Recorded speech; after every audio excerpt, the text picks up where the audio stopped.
Dr. Ashish Gupta. Dr. Ashish Gupta is a pioneering shrimp farming technician cum consultant in Gujarat. He, with support of ICAR SIBA, popularized the concept of on-farm nursery rearing for shrimps. He presented his success story on farm-based nursery rearing of shrimp seeds, successful shrimp farming model in the BAFAC 2020 in Surat. Good afternoon. हमारे topic को लगभग आज दूसरे सभी वक्ताओं ने बहुत हद तक कवर भी कर दिया है और जो थोड़ी बहुत इम्पॉर्टेंट बातें हैं इसके बारे में वो मैं आगे आपसे डिस्कस करना चाहूँगा। क्योंकि नर्सरी एक अगर इसको हम लोग दो वर्डों में डिस्क्राइब करें तो पोषण और उसकी देखभाल proper bringing up and nurturing. These two words forms the nursery. Means nursing and rearing. These two words form the nursery. So nursery में हम लोगों को जिन जिन बातों का ख्याल रखना पड़ता है वो हम लोग आगे इसमें इन नर्सरी फ्रॉम नेक्स्ट वनामी के पीएल स्टेज को हम लोग नर्सरी में इंट्रोड्यूस करते हैं। We introduce vannamei at PL stage in the nursery और वो उसको करने के बाद हमारे पास दो चीज़ें हैं नर्सरी में डालने के बाद में हमारा pre water treatment and post water treatment. Pre stocking management में जो हम लोगों को ख्याल रखना है वो है जब भी हम पानी पंप करते हैं तो हम लोग सबसे पहले सेटलमेंट में ले ताकि जो पहले भी बताया गया नीलगिरी आशीष साहब ने भी बताया कि जो उसके अंदर में टर्बिडिटी होते हैं वो टर्बिडिटी को सेटल करने के लिए हम लोगों को थोड़ा टाइम देना चाहिए और उसके बाद उसको स्क्रीनिंग करके आउटर टैंक में लेना है। आउटर टैंक में we can have the treatment of bleaching and other chemicals also such as today we are means आजकल हम लोग पैक और कैमिनोफोर का भी यूज़ कर रहे हैं और उसके बाद फिर पानी को फिर से स्क्रीनिंग करके मेन टैंक में लेना है ताकि पानी कम्प्लीटली फ्री ऑफ जो भी वाइल्ड स्पेसीज़ हैं और जो भी एग्स है वो ऑलरेडी सभी फिल्टर्ड होकर के पानी हमारे पास में क्लीन एंड क्लियर वाटर हमको मिले। उसके बाद आता है post stocking management. Post stocking management में हम लोग पानी में initially we can maintain the transparency and water colour. So transparency and water colour you can maintain up to 25 to 40 centimetre. pH already we know DO should be greater than 4 ppm. Temperature one factor is there that I want to discuss. लोग अभी क्या करते हैं जैसे गुजरात में हमारा aquaculture जो चल रहा है तो अभी ठंड का समय होता है तो ठंड के समय में हम लोगों का जो वाटर टेम्परेचर रहता है वो कम होता है लेकिन जो हमारे पीएल को जो भी हमारे वनामी पीएल्स रहते हैं उनको शुरुआती दौर पे मिनिमम 28 डिग्री सेल्सियस टेम्परेचर की ज़रूरत होती है ताकि वो बेहतर कन्वर्जन कर सके और उनका ग्रोथ अच्छा हो सके और स्ट्रेस फ्री ग्रोथ हो सके। अगर उनका ग्रोथ स्ट्रेस फ्री नहीं रहेगा they may be susceptible to the disease in early stages और they may be susceptible to infections at early stages. तो उसको कंट्रोल करने के लिए we should always see the right time for stocking of our PLs according to our environment और outer temperature.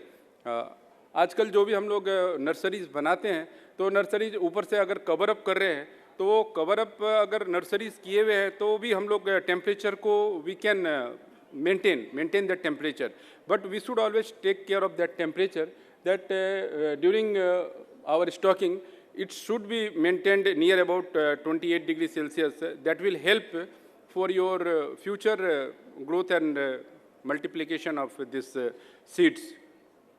Salinity, tan, alkalinity.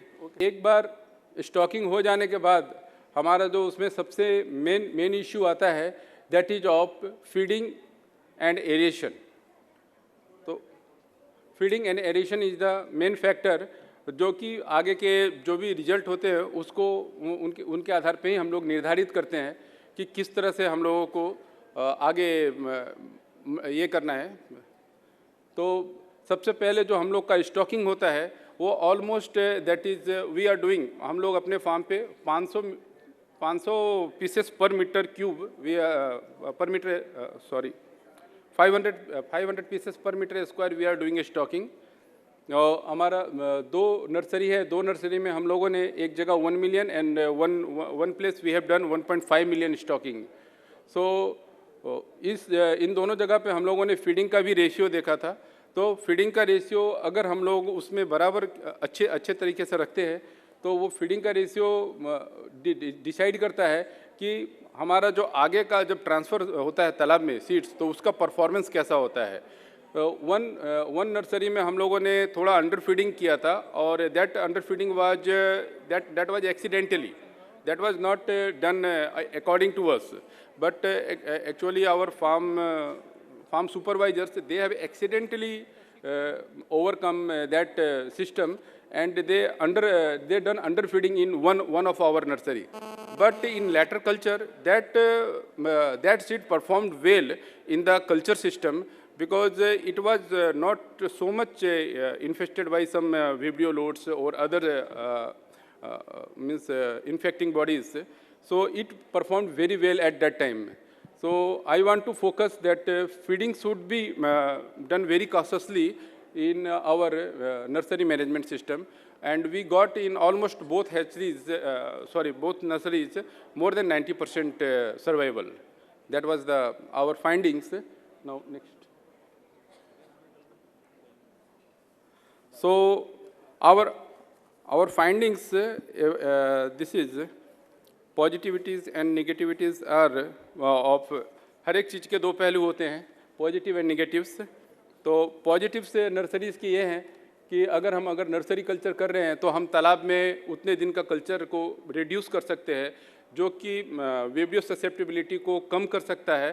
तो जैसा अभी पहले के भी ये में बताया गया कि अगर 2 स्टेज नर्सरी करें तो उसका भी फ़ायदा और भी कल्चर में हम लोगों को मिल सकता है।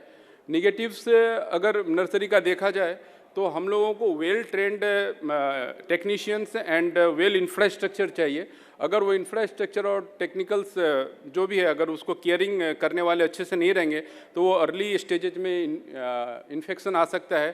तो उससे बचने के, उसको अवॉइड करने के लिए we should always have the good infrastructure, then only we should go for the nursery.